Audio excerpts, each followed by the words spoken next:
اسلامی تاریخ کی روشنی میں اگر ہم ان شخصیات کو تلاش کریں کہ جنہوں نے اپنی قربانی، علم اور اخلاص سے امت مسلمہ کے اندر اتحاد، یکجہتی اور اقدار کا چراغ روشن کیا، تو ان میں حضرت سلمان فارسی کا نام ہمیشہ سنہری حروف میں لکھا جائے گا۔ حضرت سلمان فارسی کا تعلق ایران کی سرزمین سے تھا، وہی ایران جو اس وقت مجوسی مذہب کا گہوارہ تھا، لیکن سلمان فارسی کے دل و دماغ میں ہمیشہ سچائی کی تلاش اور حق کی جستجو نے آگ جلائے رکھی۔ بچپن ہی سے آپ کو محسوس ہوتا تھا کہ آگ کی پوجا کرنا حقیقت نہیں ہے، بلکہ ایک سچے خالق کی تلاش ہی اصل ہدایت ہے، اور یہی وجہ ہے کہ آپ نے اپنے گھر اور قبیلے کو چھوڑ کر پوری دنیا میں سفر کیا تاکہ حق کو تلاش کر سکے۔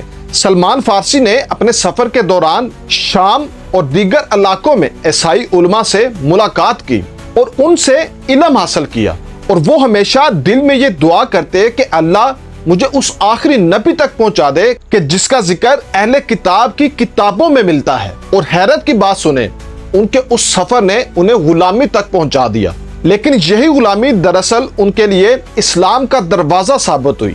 وہ مدینہ منورہ پہنچے اور وہاں حضور نبی کریم علیہ السلام کی زیارت نصیب ہوئی، اور جیسے ہی انہوں نے حضور نبی کریم علیہ السلام کی زیارت کی تو دل نے گواہی دی کہ یہی وہ آخری نبی ہیں کہ جن کی تلاش میں نے اپنی زندگی گزار دی۔ حضرت سلمان فارسی نے اسلام قبول کیا، اور اس لمحے سے وہ ہمیشہ کے لیے امت مسلمہ کا ستون بن گئے۔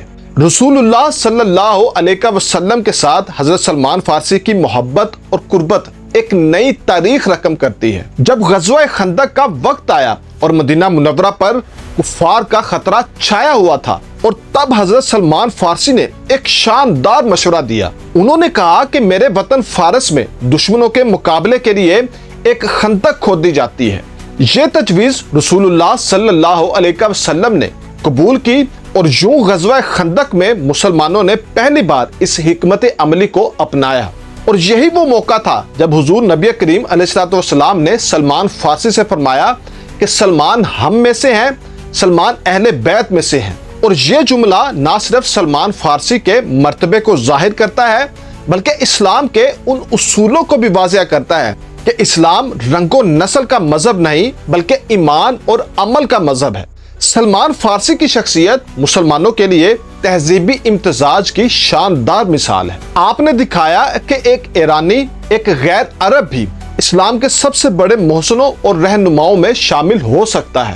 اسلام نے قبیلے، نسل اور زبان کے تمام امتیازات کو ختم کر دیا، اور حضرت سلمان فارسی اس وحدت کی جیتی جاگتی تصویر بن گئے۔ حضرت سلمان فارسی کی زندگی کا ایک اور پہلو ان کی سادگی اور زاہد تھا۔ آپ نے دنیاوی عیش و آرام کو کبھی نہیں اپنایا۔ مدینہ منورہ میں آپ کا مکان کچا اور مختصر تھا۔ آپ زیادہ تر کھجور کے پتوں سے چٹائیاں بناتے اور اسی پر گزارا کرتے۔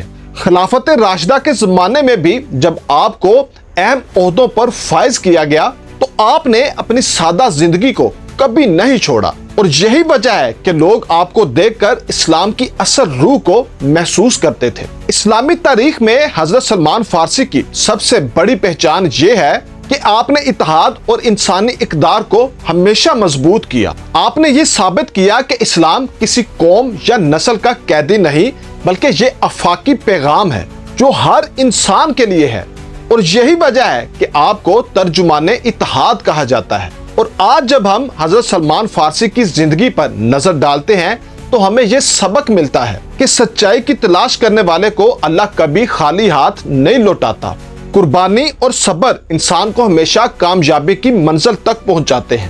حضرت سلمان فارسی کی زندگی یہ اعلان ہے کہ اسلام محبت، اخوت اور انسانیت کا دین ہے، اور یہی وہ اقدار ہیں جو دنیا کے ہر کونے میں اسلام کو زندہ رکھتے ہیں۔